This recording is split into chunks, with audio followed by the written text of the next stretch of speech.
In the morning when we get started, I asked the question that in order to see if this is a startup event or if this is Finnish funerals, are you ready to take to the retake?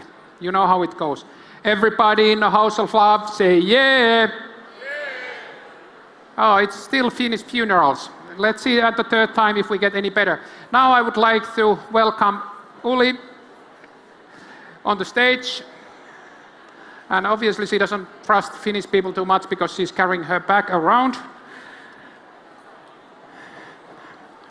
Startups are about the trust.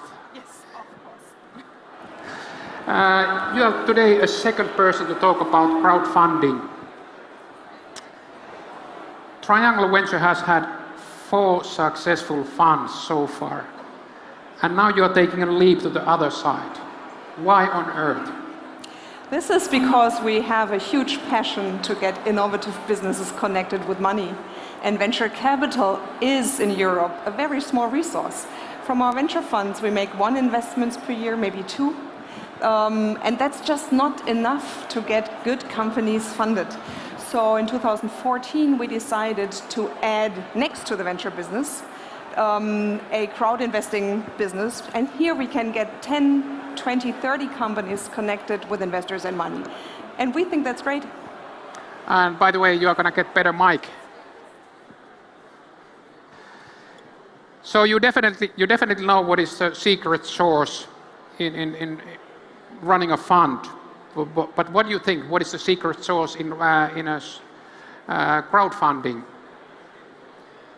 The secret source in crowdfunding is actually pretty much the same as in running a venture capital fund, and that is getting people to trust you with their money.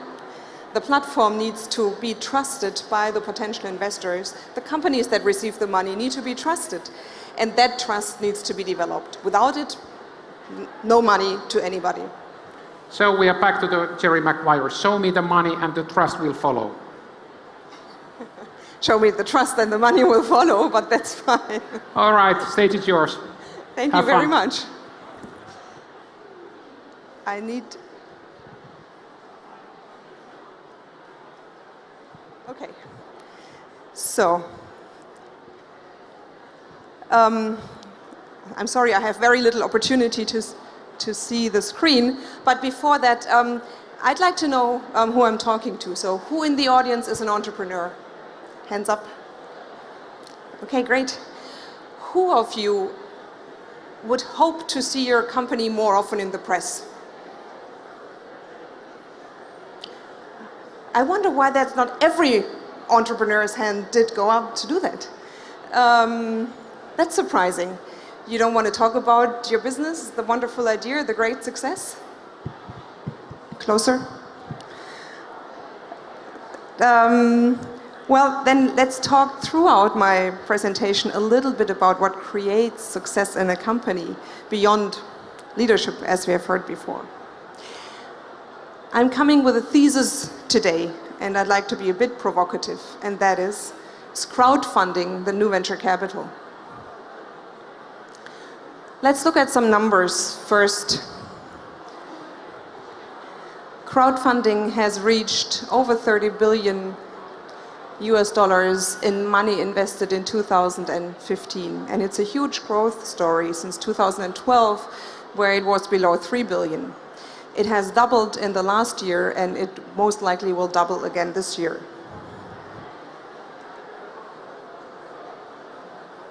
And actually, in 2015 already, more money was invested through crowdfunding than was invested by business angels globally.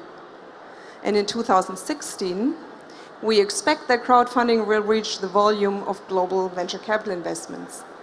And that is actually quite surprising, not for Europe, because venture capital is very small in Europe compared to the US and Silicon Valley, but that in fact in the global perspective where all of the beautiful Silicon Valley huge venture capital investments are in, crowdfunding will reach that same level is a wonderful news to entrepreneurs because it's a new source of capital. It broadens the possibility to raise money, and it broadens, because crowdfunding is diverse, the opportunity to pitch completely different kinds of stories and connect them with different means to fund companies. So crowdfunding obviously means many people, large groups of investors, whether they're lenders or equity investors or donors, or whether they buy a product that is not yet ready. And why should that be the new venture capital? We'll have to think a little bit about what companies want from investors. So, what do you guys want from your investors? Money? That's the obvious thing. What else is expected from investors? Connections, introductions, market introductions, good advice. I mean, we had an interesting panel just before us talking about what investors could deliver or should deliver.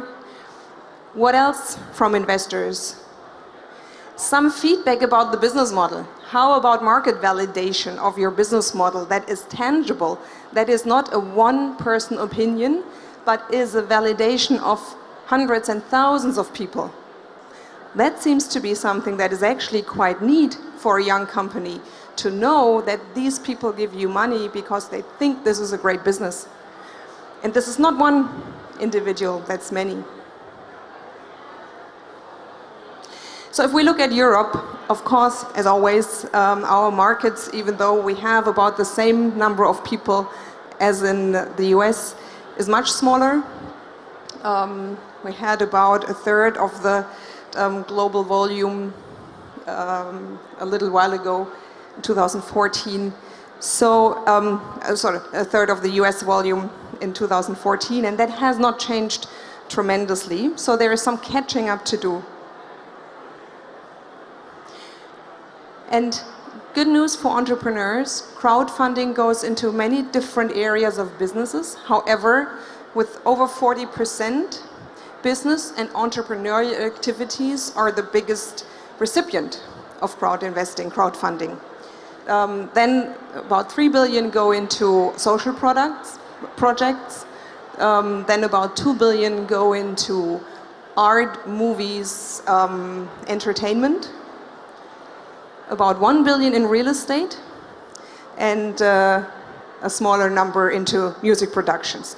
So there is different ways to fund different kind of businesses in crowdfunding. There is lending-based, there is equity-based, there is donations, but still from all of those, the largest number goes into entrepreneurial undertakings. And if we look at what happens in Europe in detail, we can see that actually for the Nordic countries, it's pretty much like for Germany. There is a huge catching up to do. In the UK, 36 euros were invested per capita per person in the country through crowdfunding. Here in Finland, it was at least €3.10, but it's a multiple of 10 to only catch up with the UK. So if, as an industry, crowdfunding manages to create trust, as we have spoken with Kim, there's huge potential to get many, many more businesses funded in a good and attractive way. So this is Finland, roughly of 85 million euros last year, out of which 15 million were into equity-based crowdfunding, the much larger majority in lending, which is also interesting and good news for entrepreneurs, because lending-based crowdfunding doesn't add to the cap table. It's a loan to the business, and depending on the country, it might even come without securities, might come without guarantees. You don't expand your cap table hugely, you have money you can work with. At one point in time you have to pay it back, and you get the validation of the crowd that comes on top of the money that's being spent.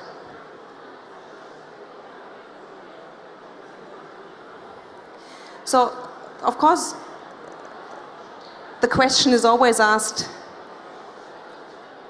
and critically asked by venture capitalists, why should many private individuals invest in very young, immature companies that are very risky? And when the venture capital investors don't get it right, why should the crowd get it right? Well, I mean, some statistics, some research shows that actually the validation by the crowd itself is a very helpful tool to help businesses become successful. But of course, that is only the very first stage, and throughout the development of the companies, one can observe that also 2, 3, 4, 5 years after the first funding round, companies find it difficult to be successful and survive. And how does the market validation of the crowd come to play in that situation?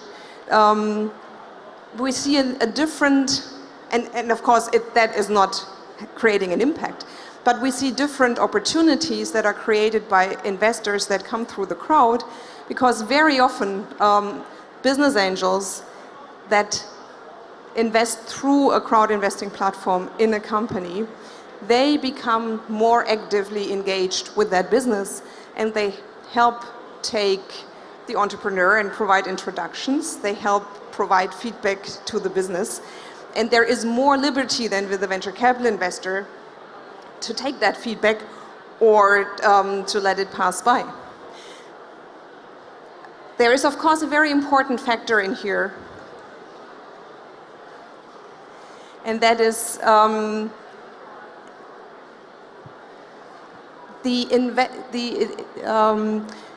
crowd investors economically really should be treated like any other investor. There is quite a strong sentiment that it's easier to deal with many small investors and to have higher valuations when dealing with many small investors. On the long run, that is not helpful to the companies, because you have then maybe after a while many small investors that do get frustrated. And the most successful cases that we can see globally in crowd investing arenas is where companies actually raise money from the crowd, raise money from a business angel, raise money from venture capitalists through different stages of their development, and a real alignment of interest among those investors is critical. So if you as an entrepreneur are looking at crowd investing, crowdfunding as an option, then be very careful about aligning investors' interest over a number of funding stages. VCs, as a VC, we would make sure you do that because we negotiate every line in a contract, but the crowd can't. So as an investor, we rely on you as an entrepreneur. So not all money is equal, but as the entrepreneur, you need to make sure that all investors are treated equally fair. And that actually leads to great success stories in crowdfunding, and provides also for some of the reasons why there is substantial growth potential. Many of you might have heard of that company, a €2 million crowdfunding, and 2 years later it was bought by Facebook for $2 billion. So a huge exit for the crowd investors. And actually some were not so happy because they would have liked to remain investors in that business, and they would have liked to keep it independent. But economically it is a wonderful success story for crowdfunding. And as another very specific concrete example, Spire, that's a US-based company, they went through a number of different funding rounds, and they really did it very nicely to align investors' interest over crowdfunding in the seed stage, business angel funding in the second stage, and then substantial venture capital series A and B rounds. So in the meantime, they have raised 40 million on the back of an initial crowd investing round. And that is actually more encouraging than anything else I could say, because most of our VC colleagues would say they would not like to invest in a company that has hundreds of donors or lenders or quasi-shareholders. But there is so many appropriate technical tools, legal tools to manage that process properly. it is not in the way of creating very attractive follow-on investment opportunities and attract money from substantial venture capital investors. So bottom line is crowdfunding the new VC. We're very sure that globally it will be larger than venture capital really soon because it taps into the much, much deeper pockets of money, even though it comes in small quantities to the businesses.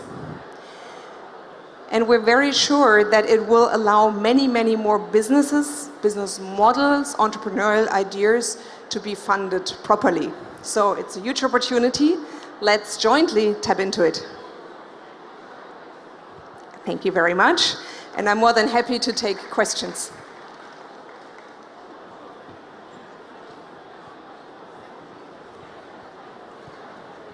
All right, let's get going.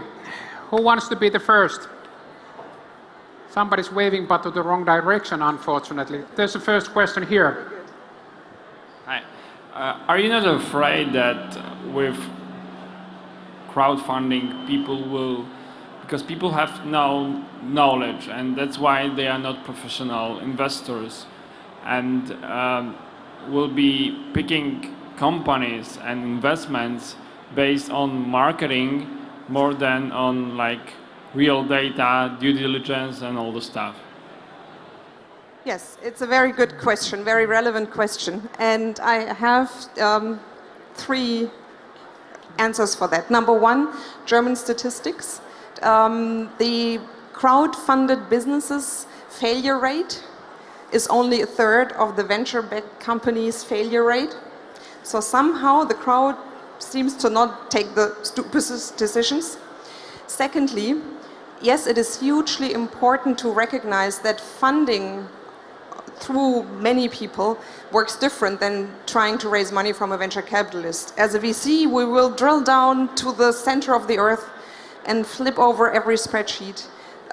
Whereas a fundraising to the crowd is primarily a marketing activity.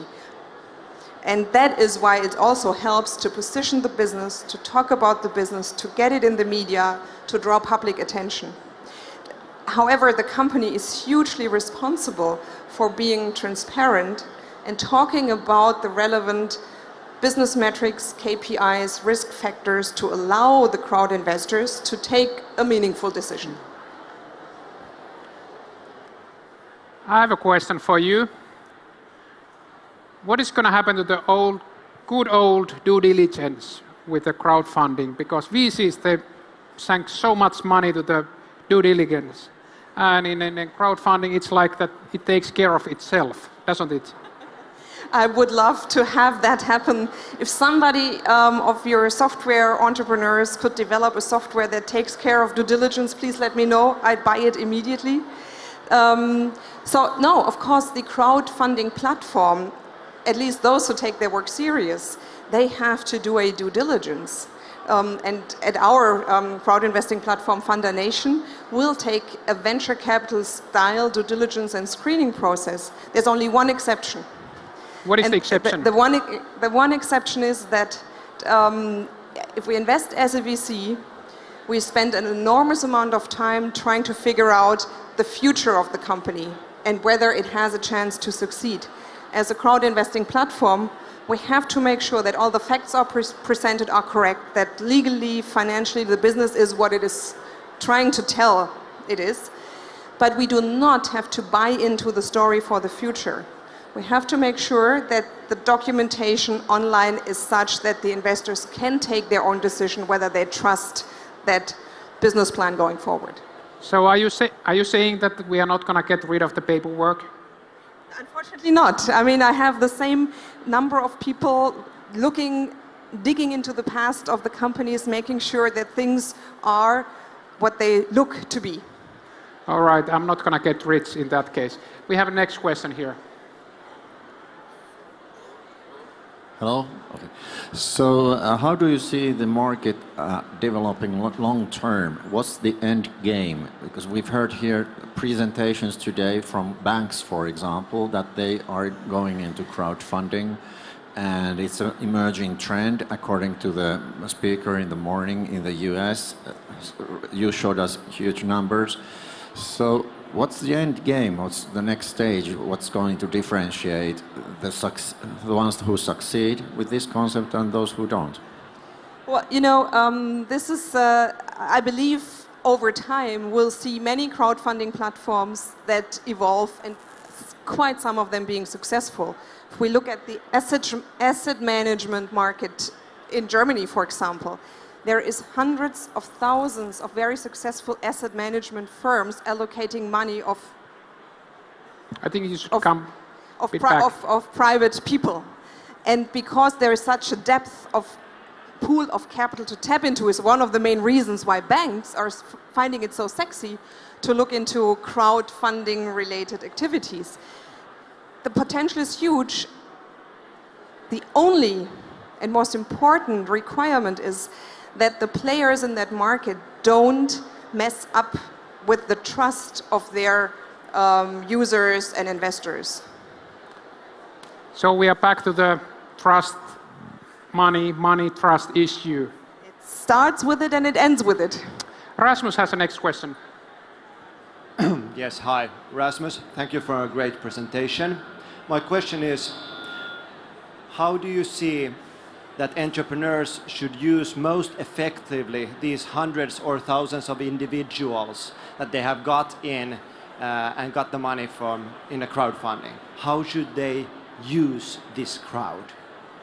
That's a wonderful question. Thank you. How should entrepreneurs use the crowd that have invested in them?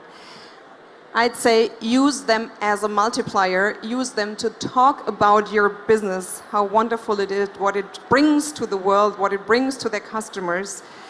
And second, use them to get feedback about what they think about your business. That I find is one of the most important sources of intelligence for any entrepreneur in any company, is get feedback from the market, feedback from the customers, feedback from potential customers. And a company that has 1,300 contributors, financial contributors, has 1,300 people that will be able to give them a fairly candid opinion of their business. That's a source of intelligence. All right. I think we are a bit over our time, so let's still give a big hand to Uli for great presentation.